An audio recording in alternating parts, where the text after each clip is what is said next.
UP के CM Yogi Adityanath आज चुनावी प्रचार के लिए जम्मू कश्मीर के कठुआ पहुंचे। शहर कठुआ के जिला खेल मैदान में उन्होंने जनसभा को संबोधित किया। इस दौरान मुख्यमंत्री योगी आदित्यनाथ ने कहा कि देश में 140 करोड़ लोगों में से 80 करोड़ लोगों को 4 साल से फ्री में राशन की सुविधा मिल रही है और अगले 5 साल तक फ्री में राशन की सुविधा फिर से मिलने वाली है। वहीं इस दौरान उन्होंने मंच से पड़ोसी पाकिस्तान के हालातों पर भी निशाना साधते हुए हुंकार भरी और कहा कि 1947 में भारत से अलग हुआ पाकिस्तान भीख का कटोरा लेकर दुनिया में भीख मांगता हुआ नजर आता है। अब देश में पटाखा भी फूटता है तो पाकिस्तान सफाई देता है कि इसमें उसका हाथ नहीं है, क्योंकि उसे पता है कि अब भारत में मजबूत सरकार है। आपको सुनाते हैं सीएम योगी का संबोधन विस्तार से। 4 वर्ष से फ्री में राशन की सुविधा अगले 5 वर्ष तक मिलना है और दूसरी तरफ 1947 में भारत से अलग हुआ पाकिस्तान भीख का कटोरा लेकर के दुनिया के अंदर भीख मांगता हुआ दिखाई दे रहा है। आज सीमाएं भी सुरक्षित हुई हैं।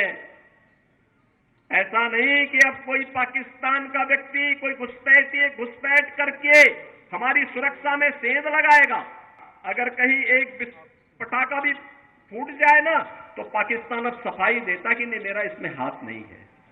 बहनों और भाइयों, जो विकास है आज आप देख रहे होंगे, 4 लेन और 6 लेन की एक्सप्रेसवे, मेडिकल कॉलेजेस का संचालन, इंजीनियरिंग कॉलेज, यहां पर सिंचाई की सुविधा, हर घर नल की योजनाएं, ये सब हो ही रही हैं। लेकिन सबसे बड़ी बात ये, पूछिए इन लोगों से जो लोग इस देश के विभाजन के जिम्मेदार हैं। कांग्रेस से प्रश्न पूछा जाना चाहिए, आखिर हमारा हिंदुस्तान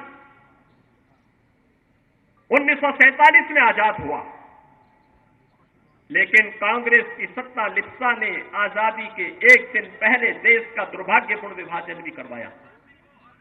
और बहनों और भाइयों, स्वतंत्र भारत में हमने हमेशा अपना एक धर्म माना और वह धर्म माना राष्ट्र धर्म। हम अपने राष्ट्र को सर्वोपरि मानते हैं। मेरी व्यक्तिगत कोई भी आस्था होगी, कोई भी उपासना विधि होगी, लेकिन अगर वह राष्ट्र के मार्ग में बाधक है, मैं इसको दरकिनार करके रखता हूं और पहले कहता हूं कि मेरा देश रहना चाहिए। मेरे लिए मेरे देश की स्वतंत्रता, मेरे देश की संप्रभुता और इसकी अखंडता सर्वोपरि रखती है।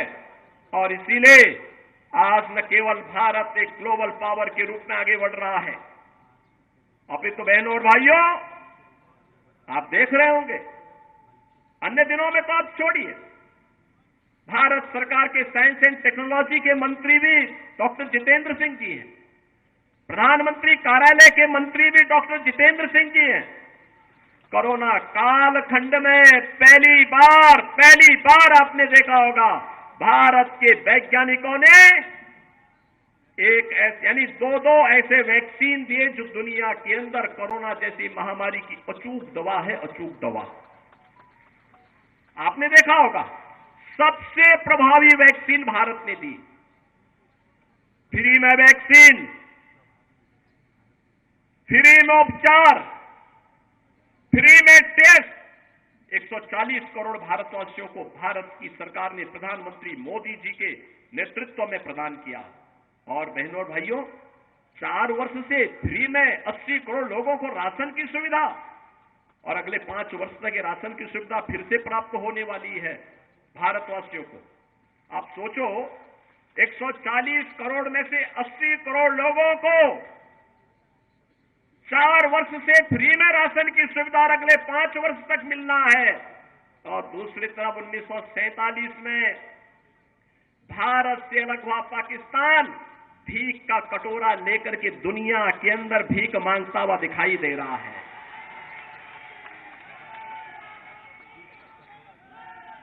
आज आप देख रहे होंगे बदलते हुए भारत को। ये जो नया भारत है, बहनों और भाइयों, इस नए भारत को आज आप देख रहे होंगे, एक भारत श्रेष्ठ भारत।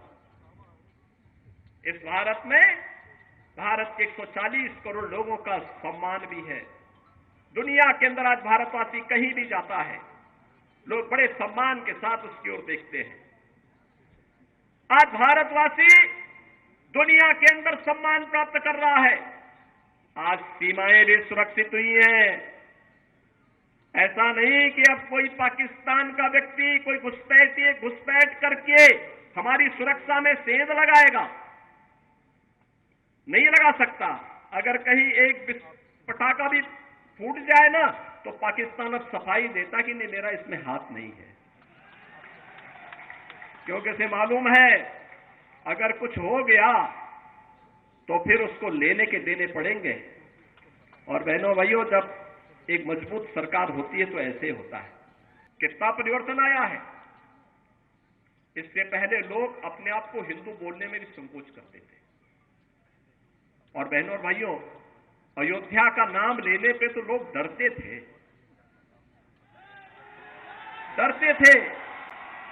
मुझे याद है जब मैं 2017 में उत्तर प्रदेश का मुख्यमंत्री बना तो मैं अयोध्या चला गया।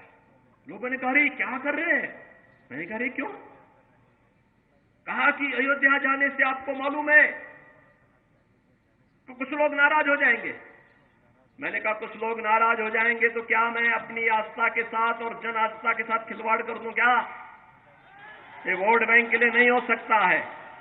हमने कहा, अयोध्या में भव्य दीपोत्सव के आयोजन की तैयारी करो। और बहनों और भाइयों, अच्छी सरकार बनती है तो 500 वर्षों का इंतजार भी समाप्त हो जाता है। आज अयोध्या में राम मंदिर का निर्माण हुआ है ना, क्या ये काम कांग्रेस के लोग कर पाते क्या? अयोध्या में राम मंदिर का निर्माण कांग्रेस कर पाती क्या? बहनों और भाइयों, कांग्रेस ने तो कहा था कि राम हुए ही नहीं, कृष्ण हुए ही नहीं। जो एक्सीडेंटल हिंदू थे वे राम और कृष्ण पर ही प्रश्न खड़ा कर दिए थे। इससे बड़ी आस्था के साथ खिलवाड़ दूसरा नहीं हो सकता। बहनों और भाइयों, कैसे इन्होंने अपमानित करने का प्रयास किया था। राम और कृष्ण के अस्तित्व पर ही प्रश्न खड़ा करके हमारे आराध्य देवों को नकारने का प्रयास किया था। लेकिन आज अयोध्या में भव्य राम मंदिर का निर्माण न केवल हो गया है, बल्कि आज आप अयोध्या जाएंगे, आपको आज परिवर्तन देखने को मिलेगा। अयोध्या में लगेगा जैसे त्रेता युग का अयोध्या यहां उतर आया है, साक्षात उतर आया है। ब्यूरो रिपोर्ट, इंडिया पब्लिक खबर। इसी के साथ इस खबर में अभी के लिए बस इतना ही। देश और दुनिया की बाकी खबरों के लिए सब्सक्राइब करना ना भूलें इंडिया पब्लिक खबर के YouTube चैनल को, और बेल आइकन दबाएं ताकि चैनल से जुड़ी सारी लेटेस्ट अपडेट्स आप तक वक्त से पहुंच पाएं।